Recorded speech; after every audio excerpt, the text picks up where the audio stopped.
Assalamu alaikum warahmatullahi ta'ala wa barakatuh, dear brothers and sisters. Welcome to our YouTube channel Osman Pancher for learning or studying the English language. Walaalayaal kusoo dhawaada channelkeena barashada luqadda Englishka oo aad mar waliba ka baran karaysid luqadda Englishka. Sidii caadadaynoo ahayd maalin waliba oo ah maalinta khamiista ah waxaan soo gudbin jirnay 2 cashar oo ah new concept boga ama first things first oo aan soo kala gudbin jirnay aroortii iyo galabtii ama fiidkii marka idin tahay.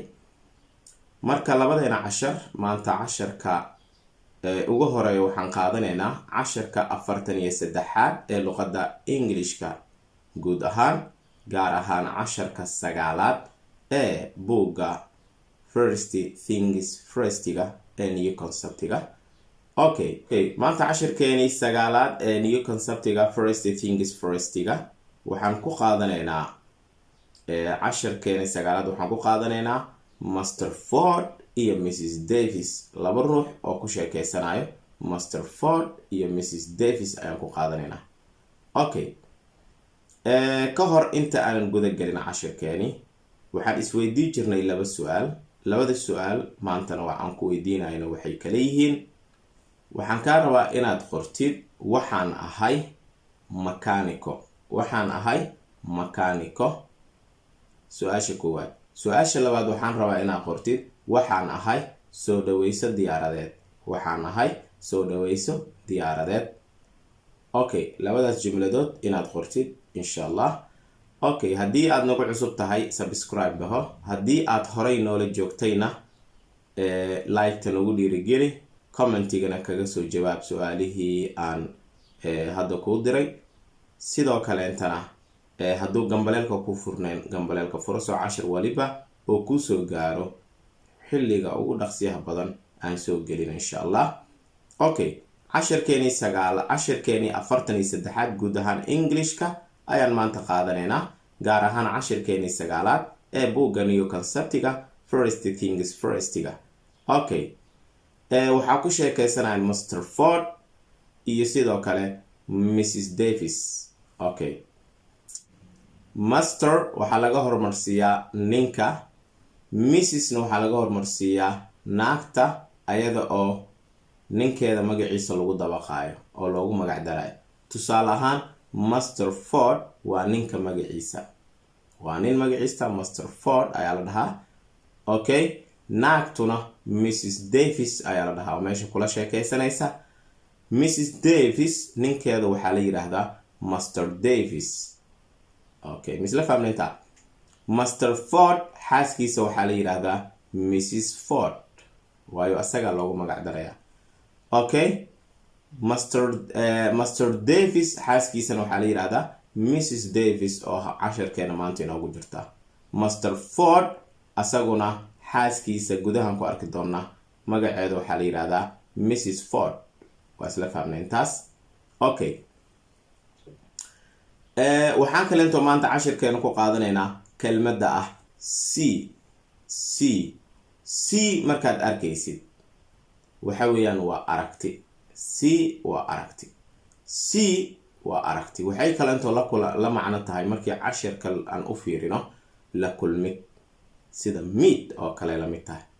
see iyo meet waa isku macno, waa isku maxaa la yiraahdaa isku qaab loo wada isticmaali karaa marka aan casharka u fiirino see. Okay, see macnaheeda waxa weeyaan aragti. waxaa kale inta la dhihi karaa see la kulmid. Okay, meetna maxaa waaye la kulmid. see eray kale ku dhawaaqa jiro oo u dhow muxuu yahay sida aragtida waa SEE ama SEE, laakiin waxaa jiro see kale oo ah SEA oo ah badda. see oo badda ah iyo see oo aragtida ah waa isku dhawaaq, macnaha baa kala duwan. waa isla fahmnaa maleena. see oo ah bad iyo see oo ah aragti. sida aragtida ah waxay kaloo macno ahaan la dhihi karaa la kulmid ama kulan, meet oo kale. okay waa isla fahmnataa labadaas eray oo kaliya ayaa nagu cusub cashirkeeni Master Ford ayaa waxa uu leeyahay shay cashirkii haddaan sii gudo galno cashirkeeni sagaalaad good afternoon oo ah galab wanaagsan dhowr jeer hore usoo aragnay good afternoon galab wanaagsan waayo xilli galab ay kulmeen wuxuu leeyahay good afternoon galab wanaagsan Mrs. Davis ay galab wanaagsan okay Mrs. Davis ayaa soo booday waxay tiri good afternoon galab la mid ah Master Ford okay Master Ford ayaa waxa uu yiri marka good afternoon horena waan kugu sheegay hadduu qofka good afternoon ku dhaho good afternoon waa ugu soo celi kartaa ama waxaa raacsiin kartaa good afternoon too okay Master Ford waxa uu yiri how are you today maanta sidee tahay how are you today maanta sidee tahay maanta ayaa laga ka wada hadlayaan Mrs. Davis waxay tiri I'm very well aad ayaan u fiicanahay I'm very well aad ayaan u fiicanahay thank you mahadsanid and you adiguna oo ah marka adiguna sidee tahay okay Mr. Ford wuxuu yiri I'm fine anigu waan fiicanahay thanks mahadsanid intaas markuu marayo wuxuu weydiinayaa ninkeeda xaaladiisa waayo waa dad is yaqaanay markaas ayuu wuxuu leeyahay how is waa sidee Master Davis waayo marka Master Davis waa ninkeeda Mrs. Davis waa ninkeeda ayaa waxaa la yidhahdaa Master Davis okay how is waa sidee Master Davis waa sidee adiga meeshaas oo kale marka qofkooda sheekaysi aad sameynayso waxaad dhihi kartaa how is your family waa sidee qoyskaaga how is waa sidee Master Davis ayuu yiri marka Master Davis waa sidee Mrs. Davis waxay tiri he's fine ayay tiri he's fine isaga wuu fiican yahay he's waxaa laga soo gaabiyaa hadda he is okay he's fine isaga wuu fiican yahay hakad ayay tiri thanks hakad ayaa leenahay thanks mahadsanid okay iyadana waxay tiri marka how is waa sidee Mrs. Ford okay Mrs. Ford waa sidee laakiin adigu markaad qof la kulantid oo muslim ah ama qof markaad la kulantid ama Soomaali ah ma dhehaysid haddii qofka Soomaaliga aad la kulantay uu yahay Cali oo kale ma dhehaysid how is Mrs. Ali ma dhehaysid oo waxaa leedahay how is your wife waa sidee xaaskaaga oo ma dhehaysid xaaska ninkeeda looguma magac daro anaga ka islaam ahaan ka Soomaali ahaan okay how is waa sidee ayay leedahay iyada Mrs. Ford waa sidee Master Ford wuxuu yiri she's waxaa hadda laga soo gaabiyay she is okay she's ayadu waa very well mid aad u wanaagsan too sidoo kale macnaha sida aniga u fiican oo kale ayadana u fiican tahay okay she's very well iyadana aad ayay u fiican tahay too sidoo kale ama sida uu adiga ninkaaga u fiican yahay oo kale ayadana u fiican tahay waa xaaladeeda okay she's ayadu very well aad ayay u fiican tahay too sidoo kale Mrs. Davis ay markaas buu wuxuu yiri nice to see you oo ah kulan wanaagsan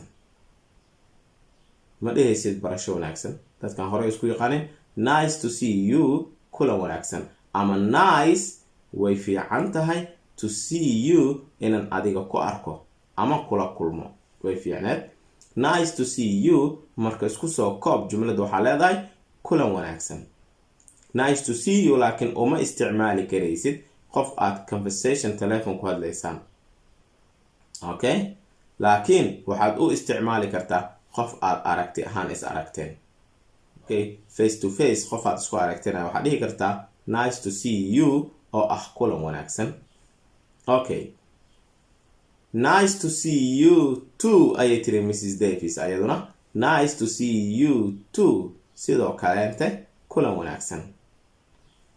wanaagsan sidoo kale ayay tiri Mr. Ford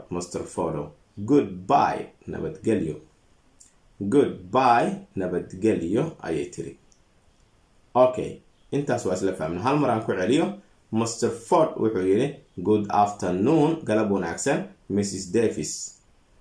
Davis ayaduna waxay tiri good afternoon galab la mid ah Mr. Ford ayaa wuxuu yiri how are you today maanta sidee tahay Mrs. Davis waxay tiri I'm very well aad baan u fiicanahay thank you mahadsanid and you adiguna Mr. Ford wuxuu yiri I'm fine waan fiicanahay thanks mahadsanid ayuu yiri markaas ayuu wuxuu sii yiri how is waa sidee Mr. Davis waa sidee oo ah ninkeeda Mrs. Davis waxay tiri Mrs. Davis waxay tiri he's fine isagu wuu fiican yahay thanks mahadsanid maadaama ninkeyga xaaladiisa ay weydiiso waay how is waa sidee ayay tiri Mrs. Ford xaaskaagii adiga Mrs. Ford waa sidee ayay tiri oo ah isaga xaaskiisa Mr. Ford ayaa soo booday wuxuu yiri she's iyadu waa very well mid aad u fiican too sidoo kale Mrs. Davis say nice to see you ayuu yiri kulan wanaagsan macsalaameyn waa macna nice to see you ayuu yiri kulan wanaagsan Mrs. Davis waxay tiri marka nice to see you too sidoo kale kulan wanaagsan Mr. Ford goodbye ayay tiri nabadgelyo waxaan u maleynayaa marka inaad fahamteen casharkeeni 43 ee luqadda Englishka gaar ahaan casharkeeni 9 ee buugga First Things First-ga okay marka waxaan idin leeyahay anigoo teacher Osman Abdulqaadir Panjur waqtigiina ka faa'iideysta assalaamu calaykum waraxmatullaahi tacaala wa barakaatuh